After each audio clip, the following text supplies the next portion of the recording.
Well, that's a fun way to start, huh? Let's just get right into it.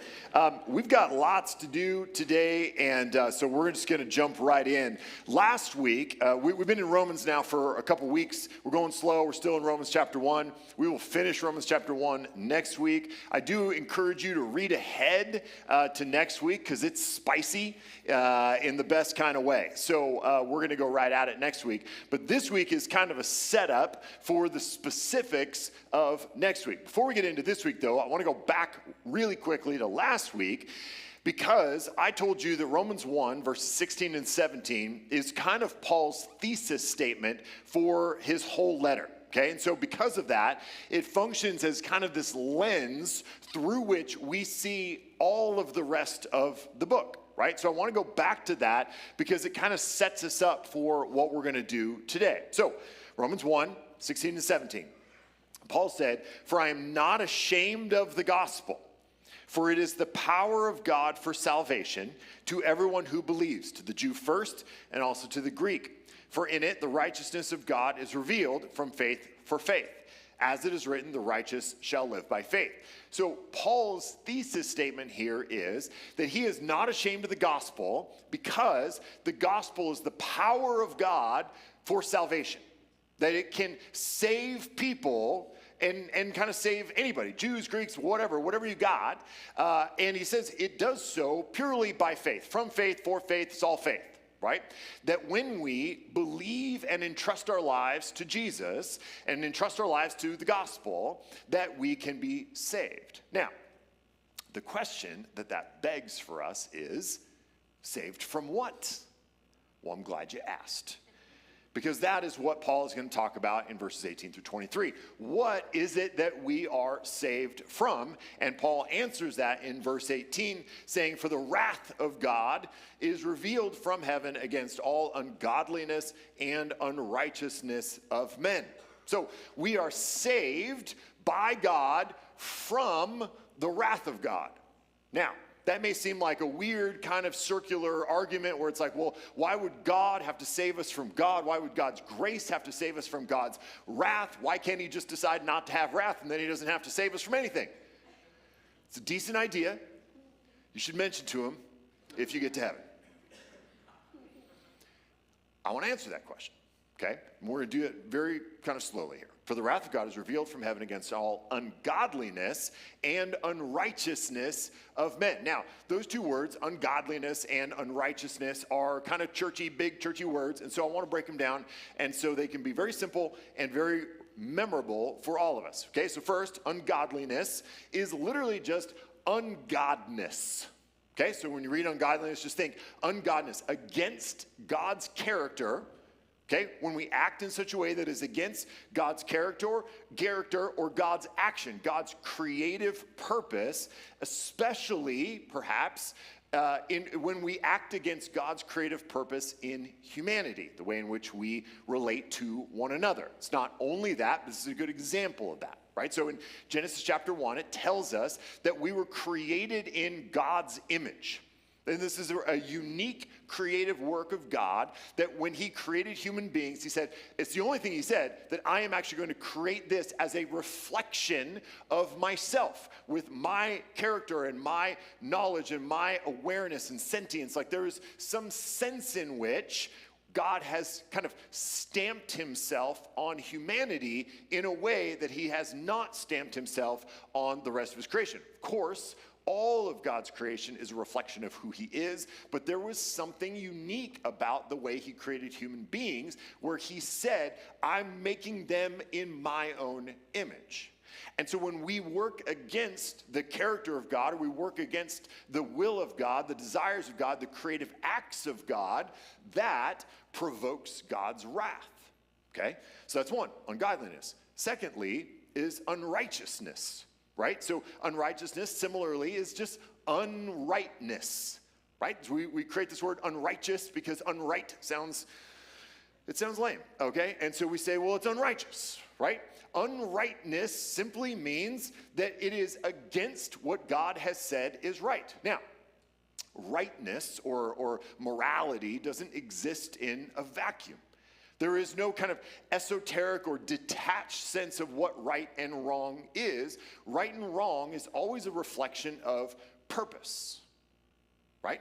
There's always a reflection of what God's intention was or what somebody's intention was in a thing. If you go, hey, we need to go that direction, and you go that direction, you went the wrong way. Is that direction inherently wrong? Maybe. I mean, depends on where you're going. But it's wrong because we said we're going this direction, and you went, no, I'm going that direction, so it's the wrong direction, okay? So God, in his word and in his expression of himself, has said, this is what is right, and therefore, as creator, he has kind of the authority to do that, to go, I made you, and I made you, and I made you, and I made this for this purpose. Now, go use it as such. Right? If you were to be, if you were an artist or a creator of some kind, and you create a piece of technology or an artifact of some kind, and go, hey, I made this thing, and it's for this purpose, use it as such. If somebody took your creation and used it for something it's not made for, you go, no, that's not right. Okay, for instance, I was using a hammer the other day. Very useful tool. Whoever made the hammer made it to push nails into hard things, among other purposes, but that's the main one. But if you took that hammer and used it against somebody's forehead, for instance, that would be wrong. And I would imagine Mr. Hammer would go, that's not what I made it for, right? That is a wrong use of the thing. That is not what it was created for. Okay, so unrighteousness is not just right or wrong in a vacuum. It is right or wrong according to the purpose of the Creator. Okay, so when people either distort God's creation or rebel against God's purpose, God's wrath is then activated. It is revealed, Paul says. Okay? So any of our actions, words, or ideas that are anti-God, anti-purpose of God, then have consequences. And Paul is going to give us 3 consequences. So we're going to come back to this idea of wrath at the end. But I want us to see what Paul says the consequences are of this unrighteousness and ungodliness, and it might help us understand why then wrath is revealed. Okay? So, back to 18. So, the wrath of God is revealed against heaven, against all ungodliness and unrighteousness of men, who by their unrighteousness suppress the truth. For what can be known about God is plain to them, because God has shown it to them. For his invisible attributes, namely his eternal power and divine nature, have been clearly perceived ever since the creation of the world in the things that have been made. So they are without excuse. Here's Paul's argument. Paul says, when God made the world, the physical world, the intellectual world, the emotional world, God revealed himself in his creation so that we might be able to look at God's creation and go, I see God. We see him in the sunsets on the cliffs. We see him in the eyes of our children. We see him. I was just in New York this week, and you can see God in this. This is a side note. We were on the top of Rockefeller Center. We did all the tourist things. It was fantastic. I highly recommend. Don't go to New York and do all the lame, locals things. Just spend all the money on the ferries and the things and the tours. It's great. We're standing on top of the rock and looking down over this vast city at night, and I see God. The complexity, the unbelievable amount of infrastructure. I don't know why I was thinking about infrastructure. We must be in the middle of a building project. I'm like, what about the pipes? It's crazy how much has to work together, how many minds have to work in concert with one another, how many wires and pipes and things and people and ideas and all of it working in perfect tandem to make this perfect city so that the rats can thrive. It's an amazing accomplishment, and if you look and see and can recognize, you see the work of God in it. You just go, there's no way this kind of complexity can exist without some sort of divine intervention. That this is the kind of the end, the current end of all of our work together as we have put things together and invented things and made things and worked together. We create these things, and it's impossible, whether it is a blade of grass, a sunset, or New York City, it's impossible, I think, for us to look at that and go, yeah, it's too bad we're here all by ourselves alone and this is all random and chaotic. It's just hard for me to do, I'll be honest. Now, I'm not a science guy, but I do have an undergraduate degree in philosophy from a liberal arts college. So let's go that direction. Because I think not only does God reveal himself in his created work, I also think that there are things that are less tangible that we interact with and appreciate every single day that speak just as loudly to the presence of God. So I want to take a little trip back in time to Plato, the philosopher, and his transcendentals, which are, as everyone knows, the good, the true, and the beautiful. Each of us, and I would say with almost no exceptions, believes in such a thing as the good, the true, and the beautiful.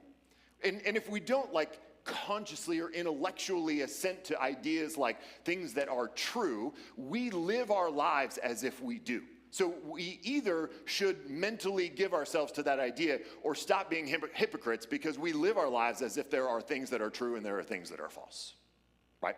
So Plato says that there are things that are good, there are things that are true, and there are things that are beautiful. And these are things that have given life or given meaning to our lives. A life without goodness or truth or beauty would not be a life worth living. And so we think about these ideas, we accept these ideas, but we don't ask a lot of questions about these ideas. Let's take the good. Let's ask ourselves, what is good? What is good? How do we know that something is good or is not good? How do we know about ethics? What are ethical things? What are things that are wrong and right? Upon what ideas do you build the concepts of human rights or human dignity? Because if we walked outside of the church building and went down into the city and stopped any random passerby and said, "Do you believe in human rights?" They go, "Of course." Do you believe in human dignity? Absolutely. Why? Why? Where do those come from? Where do we found those ideas upon? Similarly with truth.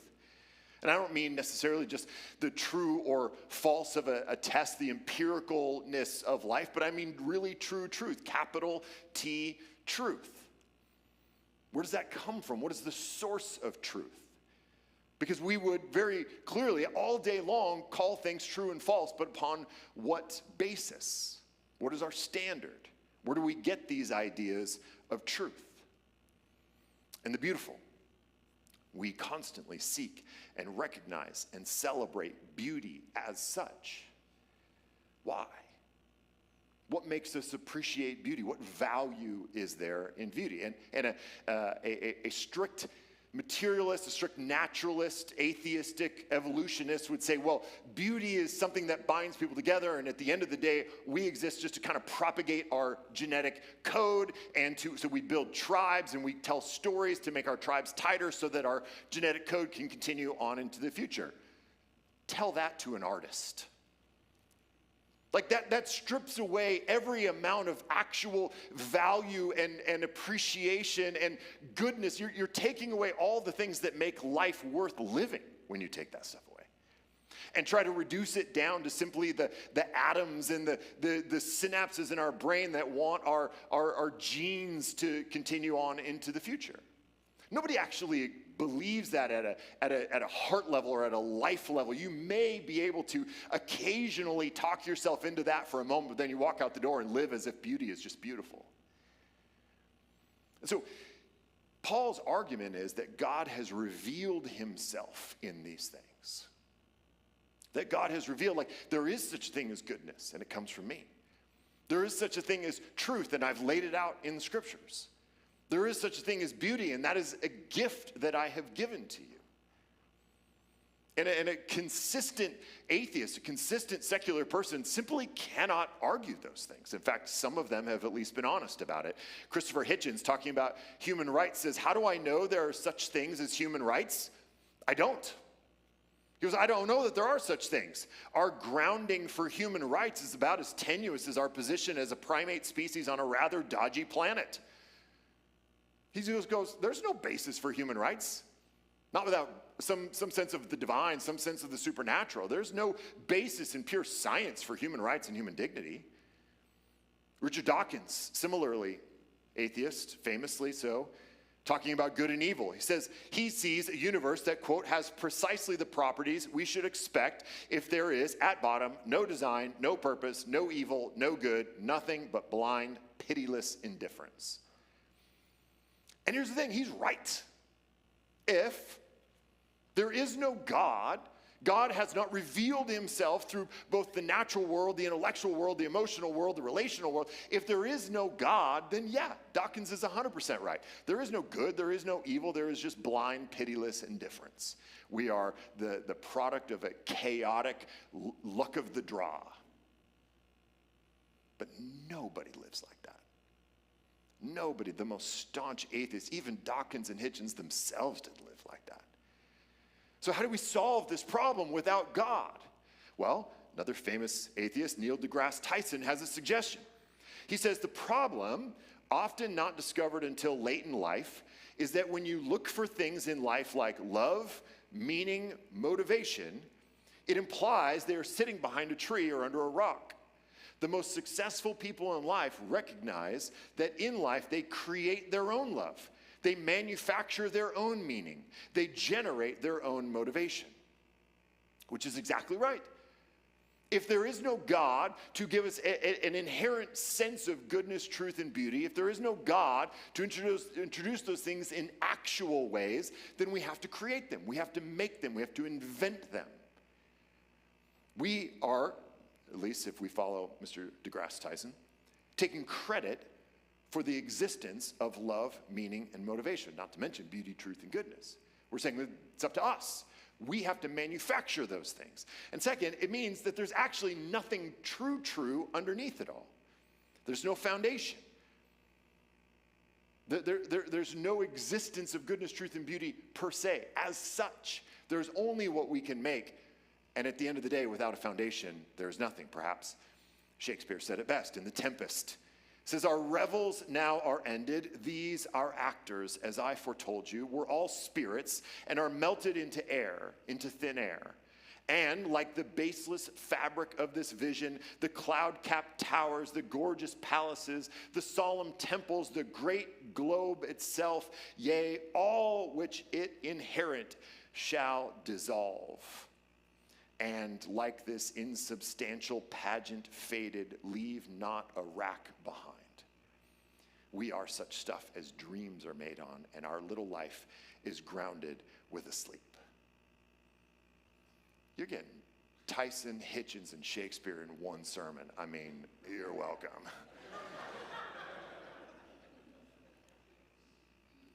If there's nothing beneath it all, no real foundation, then it all just goes away when we stop. Whether that's when we die and it just kind of ceases to exist, or when we stop actively trying to infuse things with meaning that don't actually have meaning. We're just playing a pretend game, and as soon as we stop playing that pretend game like children who put down their swords in the backyard, they stop being kings and queens. It all just goes away. But that's not how we act. That's not how we live. That's not what we want. Mark Sayers said, our culture wants the kingdom without the king. It wants the world that the Bible describes just without the one whom the Bible describes making it. We want the result but not the cause. We want the experience but not the responsibility.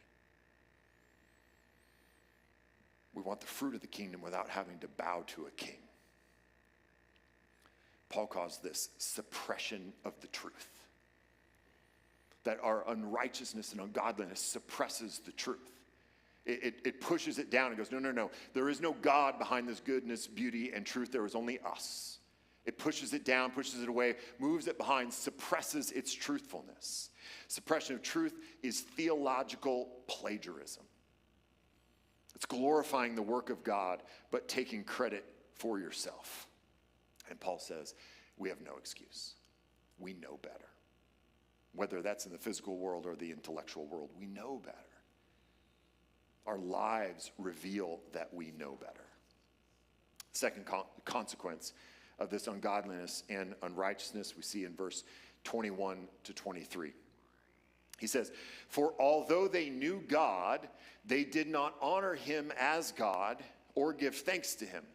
But they became futile in their thinking, and their foolish hearts were darkened. Claiming to be wise, they became fools, and they exchanged the glory of the immortal God for images resembling mortal man and birds and animals and reptiles. Now, modern people, obviously, don't literally exchange images of the immortal God or the actual immortal God for images resembling mortal man or birds or animals or creeping things, obviously. Like, we would never do that. But we make our own substitutions. And that's ultimately what idolatry is. It's substitution. It's saying, no, instead of God, I'm going to substitute the thing that I want to worship and obey, the thing I think and believe will bless me. Instead of God, I'm going to worship this thing. Whether it's the career or the money or the hopes or the dreams, it's being on NBC at the top of 30 Rock as an actor one day, whatever it is, we go, no, I'm going to substitute God for this thing. That is what idolatry is, and we're really good at it. Tim Keller says we are worshipers by nature. He says we must worship something. We were created to worship the Creator, so if we reject him, we will worship something else. We are telic creatures, meaning that Greek word telos. We have purpose. We were made with purpose. We are purposed people. We have to live for something. There has to be something which captures our imagination and our allegiance, which is the resting place of our deepest hopes and which we look to calm our deepest fears. Whatever that thing is, we worship it, and so we serve it. It becomes our bottom line, the thing we cannot live without, defining and validating everything we do. Idolatry is substitution. It is worship adultery. We want to worship, we have to worship, just not God. Why? There's a million reasons, probably, but I've got two good ones. One is control. We like worshiping things that we believe we have some sense of control over. So when we put a career aspiration in that idolatrous position, we go, well, if I get good enough grades, if I work hard, if I get the right internship, if I make the right friends, if I know the right people, then I can get that thing. I'm in control. I can accomplish that. If I do these things, it will bless me with the life that I want. We don't have control because eventually we become addicted to it, but it feels like the kind of thing that we could control. Sometimes it's not about control, it's about identity. We want to be a certain kind of person. We want to be, maybe more importantly, known as a certain kind of person. C.S. Lewis wrote a paper called The Inner Ring 70 years ago now, and he nailed this idea. He says, it is not the large lighted rooms or champagne or even scandals about peers and cabinet ministers that he wants. It is the sacred little attic or studio, the heads bent together, the fog of tobacco smoke, and the delicious knowledge that we 4 or 5, all huddled beside this stove, are the people who know. Your genuine inner ring exists for exclusion. There'd be no fun if there were no outsiders. The invisible line would have no meaning unless most people were on the wrong side of it. Exclusion is no accident. It is the essence. Part of that identity idea is I get to be this and you're not. I'm with this group and you're not with this group. And maybe I've earned it, maybe I was born in it, whatever it is, I get to be in and you are not in. And therefore that is an identity that as long as I worship correctly and I obey fully, I get to stay in the club. And y'all are not in the club. And that makes me special. And I like being special. There's an identity aspect to our idolatry. Idols promise us a people and a place if we will only worship and serve, and that is a trade-off we are often too happy to make. The problem is, idols only know one word, and that word is more. C.S. Lewis again in Screwtape Letters. If you don't know Screwtape Letters, it's letters between two demons, an older demon coaching his younger demon. It's a great book on coaching. But Uncle Screwtape is telling his young protege, talking about whether to tempt his patient, this is during wartime, towards pacifism or patriotism. This is what he says. He goes, whatever he adopts, your main task will be the same. Let him begin by treating the patriotism or the pacifism as a part of his religion. Then let him, under the influence of partisan spirit, come to regard it as the most important part. Then, quietly and gradually nurse him onto the stage at which the religion becomes merely part of the cause, in which Christianity is valued chiefly because of the excellent arguments it can produce in favor of the British war effort or of pacifism. Screwtape goes, it really doesn't matter whether he is for the war or against the war. That's honestly beside the point. The point is to supplant his faith with this cause. Whatever the cause is, that doesn't matter. It's not God. The cause could be anything. It could be a great thing. As long as God serves the cause, then the cause is the God. It's not hard to see how this can seep into any cause or any counter cause or any idea, anything that you are pursuing, that I am pursuing that is good. There's so many things that we want to see happen in this world that are good and true and beautiful and right. But the very moment God exists and your relationship with God exists, in order for the cause to come about, you have switched the order in a way that is not only going to undo all of your work, but in fact undo your very soul. Because you have made God the servant of the cause.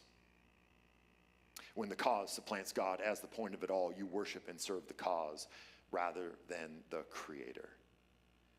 The third consequence of ungodness and unrightness is where we started, with wrath. And I will say, nobody likes the idea of wrath unless it is towards something we are already wrathful about. Right?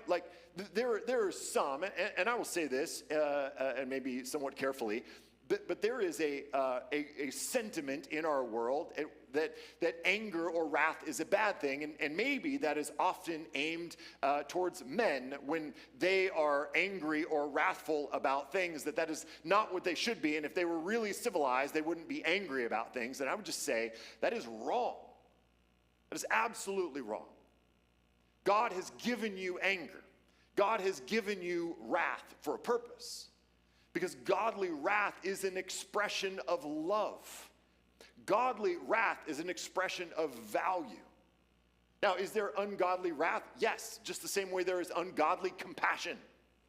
There is an ungodly version of literally everything. That's Satan's whole thing, is to take the good things that God made and just pervert them. That's all he can do. He creates nothing. He perverts everything. So is there an ungodly, destructive version of wrath? Of course. Is there an ungodly, destructive version of being nice? Yeah. I was going to give examples, and it was just going to be too close to home there. But we're not going to do it.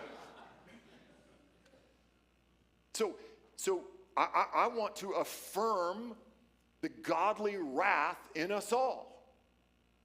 Because Paul says that God's wrath is revealed, it is activated by behavior and thoughts and words that are against God's creation, that are destructive of his people and the things that he made, that take the hammer that he created and use it as a tool of destruction, not a tool of construction, which is what it was made for. So we see all throughout the scriptures, God saying, I made you, I formed you, I love you, I've given you purpose, I made you for this, go do it. When we take that, and it's often ourselves, we take ourselves, God's good creation, and we use it for things he has not created it for, he goes, yeah, I'm going to be angry about that. I'll say this. One of the things I have learned as my kids have gotten older is I remember having a conversation with a mentor when my kids were little. They were 4, 5, 6. And because, I have wrath sometimes. But I was telling him, I was like, my wrath never comes out on my kids. And he laughed. And I thought, that's weird. And he goes, yeah, because they're little. And so you give them a pass because they're just little and they're dumb and they don't know what they're doing and they yell at you and it's kind of cute and whatever. Wait till they get older. And now they're older. He was right. The way in which I interact with the kind of the destructive behavior of my youngest son, William, who's 7, and my older son, Cole, who's 13, is radically different. When my older son, Cole, acts in destructive ways, unkind ways, especially towards his younger siblings, I'm telling you, a monster is brewing in here because the stakes are so much higher as they get older. The effects that it can have on his life and on the lives of the people around him is exponentially more. When William is disobedient to me or rebellious to me, it's like, okay, knock it off. And you just pick him up by one arm and you take him out. Because he's the youngest and the best and all that. And so it's different. But it's hard to fault God, who is a father moved by the mistreatment of his children. I mean, would you ever call a father who is unmoved to wrath at the mistreatment of his children a good father? No, you never would. You never would. In fact, I just flew on many airplanes this week, and there were a lot of fathers that I wish had a little more wrath for their children. It's like, let's dial up the wrath, man. Like, this is not okay. It is a good father who is angry at the rebellion and destruction of his children. Both rebellion and destruction done to them and by them.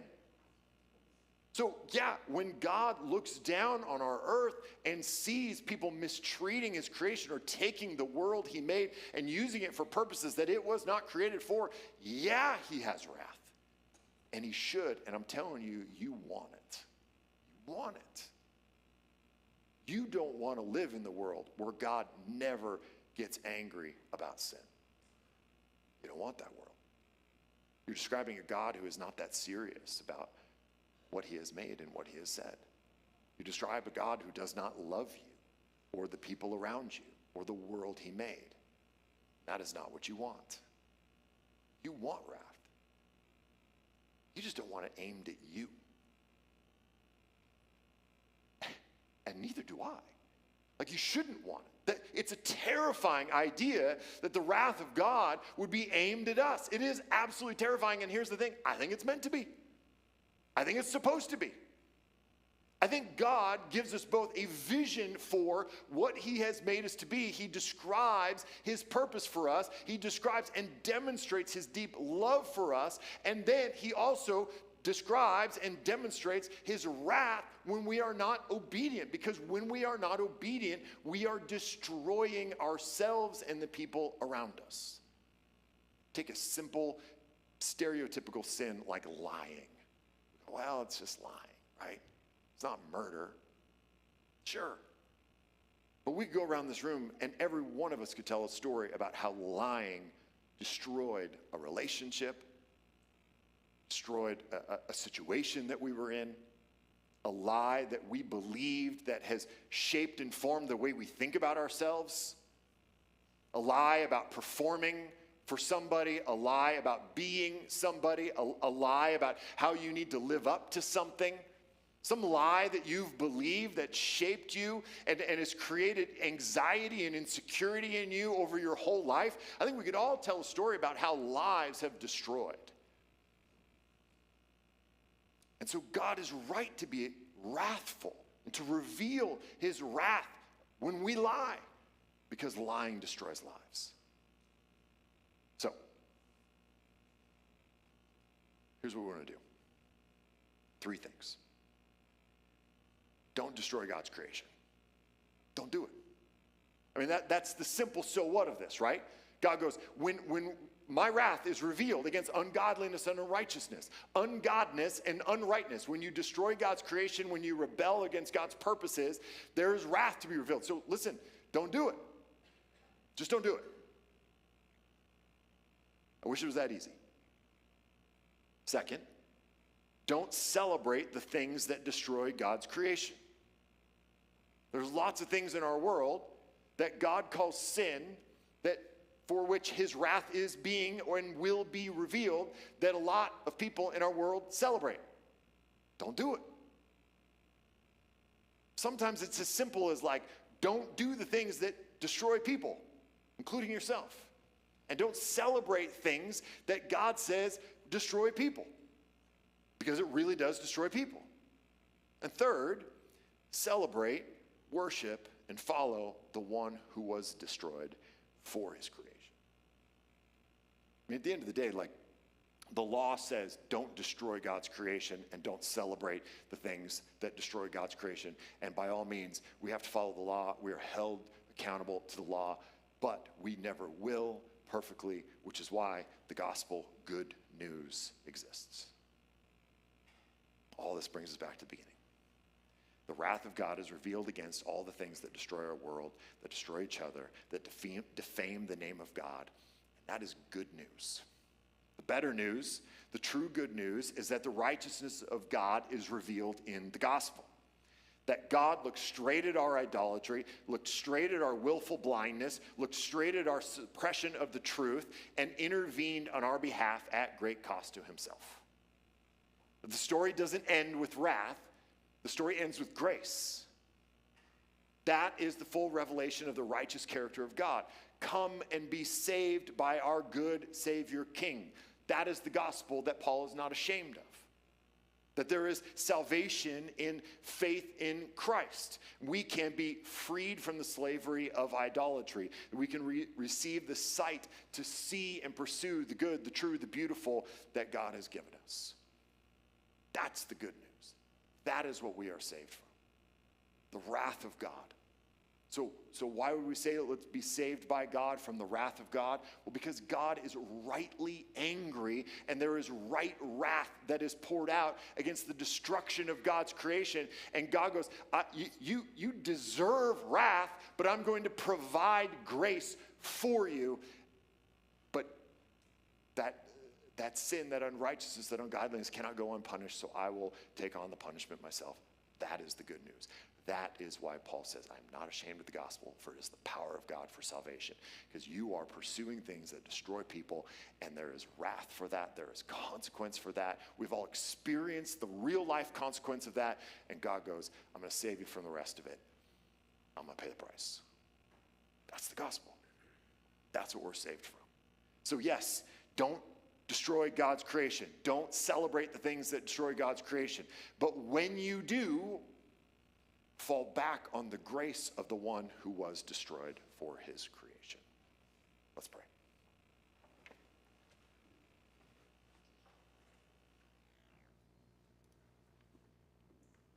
Jesus, we are so very thankful for the gospel. So very thankful for your wrath. Lord, when we are sinned against, when people do destructive things to us, we feel rightfully angry. We look at our world and see injustice, and we are rightfully angry. That is a good and right response. That no one can look at injustice, look at pain and suffering and go, that's good. It's how it ought to be. Or it's fine, we should just overlook it. No, we're angry. We should be. You've given us the strength to be angry against things that are destructive. But we have limits. Like we can seek and try to do what is right and not destroy and not celebrate what destroys, and we can do our best, but only you could pay the price so that we could, by grace, through faith, be saved from your wrath. So Lord, I pray that you would save us. That there are some in this room who are under wrath and not under grace. Because they have acted and spoken in ways that have destroyed your creation, have rebelled against your purposes. Lord, they are rightfully under wrath. But there is so much grace. So much grace. By simply saying, yes, what you accomplished was enough. And I have destroyed. I'm so very sorry. Please forgive me. There is eternal grace for that. So Lord, show us your wrath, but so quickly show us your grace so that we might know, Lord, how much you love us, that we have a future full of grace ahead of us. In Jesus' name, amen.